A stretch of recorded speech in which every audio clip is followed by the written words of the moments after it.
Hi, I'm Kate, and I'm doing something totally thrilling. I'm running away.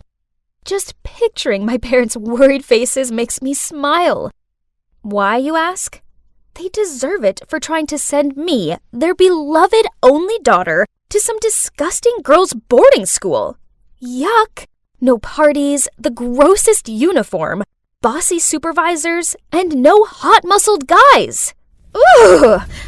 That place is for nerds, not me. An it girl and the founder of Clique Chic, our school's exclusive group for the hottest, most sought-after girls. To be a part of the club, you must be really fashionable, you know? I'm talking about a wardrobe full of the latest designer must-haves, manicured nails, and the glossiest hair. Only girls as dazzling as us can make the school hallway our catwalk stage. As one of us, your life will be filled with endless parties and super cute jocks fighting for your attention. Studying and homework? That's not our thing. Those loser nerds who are chasing after us will take care of it. Hey, do you know those people? I looked outside and saw a group of bodyguards who were yelling and trying to force my cab to stop. Ugh, this was so uncalled for. $500 if you can get rid of them. The driver immediately sped up. Ordinary people will do anything for a little bit of money. He dropped me off at a service station, and I quickly snuck inside and hid in the restrooms. Ew! This place was gross. Gosh, those bodyguards were loitering about outside so no one could leave or enter without them seeing. How tragic. This was so stupid.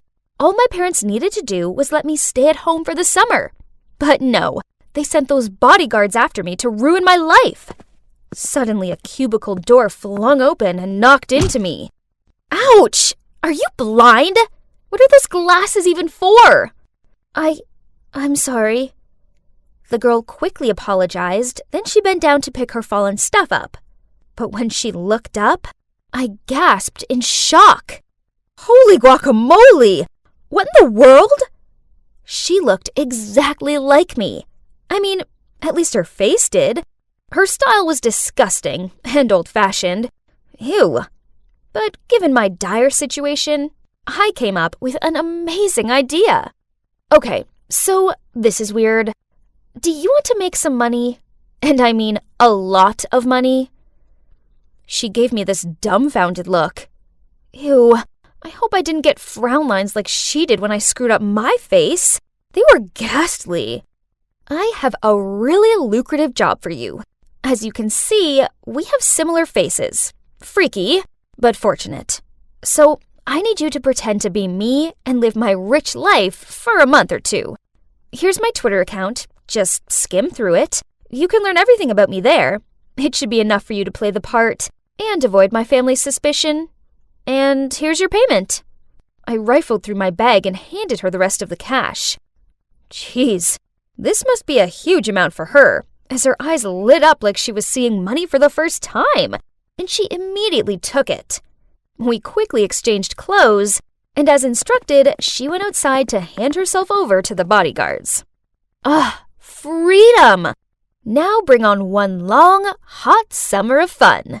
But first, I have to go shopping. Wearing these old-fashioned, disgusting clothes made me want to puke. Oh no! My parents have locked all of my credit cards. I can't even buy a soya milk iced latte now. Poof! How could my parents be so cruel? The worst part is, I had stupidly given all my cash and my phone to that girl. With no other options left, I reluctantly searched the girl's bag. A few old-fashioned clothes, some stupid books, and an unbranded lipstick? Huh? Was that all? How can people live like this? But, what's this? In her small notebook was a train ticket and an offer letter to work at Homestay Allen. So, looks like she's going there for a summer job. Hopefully that homestay has a bath with scented candles and a pool for me to sunbathe by. I need to work on my tan. I was glad to get off that flea-ridden thing and breathe in some fresh air. Now where was my ride? There was a short, chubby old man holding a board with the name Clara on it. The name on the train ticket was Clara. So this meant he was here for me? Ugh, he didn't even have flowers with him, and he could have at least combed his hair. So, turns out that's Danny, the manager and owner of the homestay. Honestly, if it wasn't for the circumstances, I would never have set foot in this stupid place. Oh, how the day got worse. Without even being allowed to rest my weary feet, Danny gave me work. Housekeeping. It was a joke, wasn't it? My nails were not made for menial jobs. Life here was horrible. I had to get up so stupidly early that it was still dark out, then clean a dozen dusty old bedrooms. After that, I would do the laundry, dry the towels and bedding, fold them, and arrange them neatly into each room. At noon, I also had to help the chef here, Anna, prepare lunch, and I was also forced to wash a mountain of gross dishes. I had never done such silly chores like this at home. Instead, they were always done for me. Didn't expect them to be this exhausting. You should put them in order, so they won't break. Ugh, where did this nosy guy come from? Are you lecturing me? I replied crankily and walked away. Suddenly, oh no!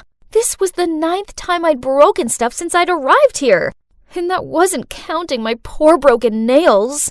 I quickly bent down to clean up, but ouch! I cut my finger on one of the pieces. The guy quickly ran over and bandaged my wound. Bond, that's my name. Huh? What's this? Did he just wink at me?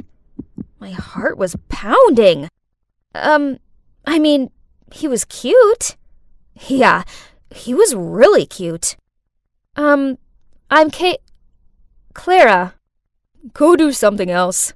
Leave this to me. Realizing that I'd been staring at Bond for a while, I hurriedly got up and rushed to the kitchen. Nice to meet you, Clara. I'm your new colleague.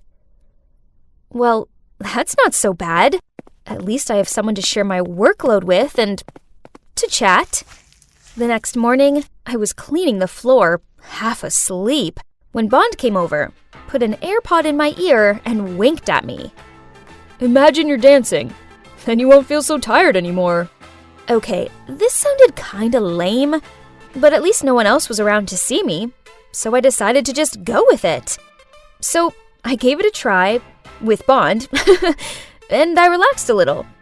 Well, I didn't expect it to be so much fun. That night, as I was about to turn off the light, I heard a knock at the door. It was Bond. He wanted to show me a secret, so he took my hand and led me to the beach. Yes, we were holding hands, and his hand was really warm. He took me to a sandy beach and shone his flashlight at his feet. Something was moving under the fine white sand. Ew! What was that? I clung to his arm in fear. Aw, little turtles, I exclaimed as they slowly emerged from under the sand. Yes, they're cute, aren't they? Let's give them a hand. They have to get to the sea before dawn. I hesitated because I thought this was so stupid. When the sun rises, they'll be easily spotted and eaten by predators. Fine. Since Bond pleaded, I had no choice but to sacrifice my sleep to escort the baby turtles to the sea. Why would their mom just abandon her babies like that? Their mom protected them when they were eggs, and now it's time for them to start fending for themselves. I bet they don't mind. You see, they're all trying their best to crawl towards the sea. But it was us who helped them. Then they'll be very grateful to you. And so am I. Whoa, I'd never felt like this before. It felt like my heart was aching, but in a good way? Thinking about it, I suppose this was the first time I'd ever helped anyone before. Now I kinda understood why my parents did what they did. They just wanted me to be more independent and stop hanging around with those vain, show-off girls. They sure would be pleased if they could see me now, with this sweet and gentle guy. He was the total opposite of the rich boys back home. When I was hurt, he made sure I was okay. He opened my eyes to new experiences, And he didn't try to impress me with dumb flowers and expensive gifts. I've been thinking about Bond all day, and this is the 1001st time I've peeked at him. I think I'll have to confess my feelings before I go crazy. So that evening, after finishing all my work, I knocked on Bond's door. Huh? Why was a teary-eyed Miss Anna standing there? Then she told me the shocking truth. Bond had left without saying goodbye. Panicked, I walked into the room, but there was nothing left of his. Nothing! No! This couldn't be happening! I hadn't even had a chance to confess yet. The next day, I felt so down. It sucked not having Bond here. But then in my zombie state, I accidentally picked up the newspaper at the front desk. OMG! On the front page was a picture of Bond! God, I couldn't believe it. He was the son of a famous billionaire, and they were looking for him. Turns out, I wasn't the only one who'd run away from home. But why did he leave so suddenly? He could have told me the truth. He could have said bye. Ugh! My untold feelings for him felt like an unreachable splinter in my side. I couldn't carry on like this. I needed to find Bond. With my meager salary, I got on the train back to the city, imagining seeing Bond again. This is without a doubt the most nervous I'd ever been in my entire life. It didn't matter how much I pleaded my case and explained that I was Bond's friend. The security guards refused to let me in. I was about to leave when suddenly I saw Bond from afar. He was with a girl. What in the world is this? I tried to strain my eyes to see. My God, isn't that me? No, it's the girl I hired to pretend to be me. What was she doing with Bond? And why did they look so close? Could it be?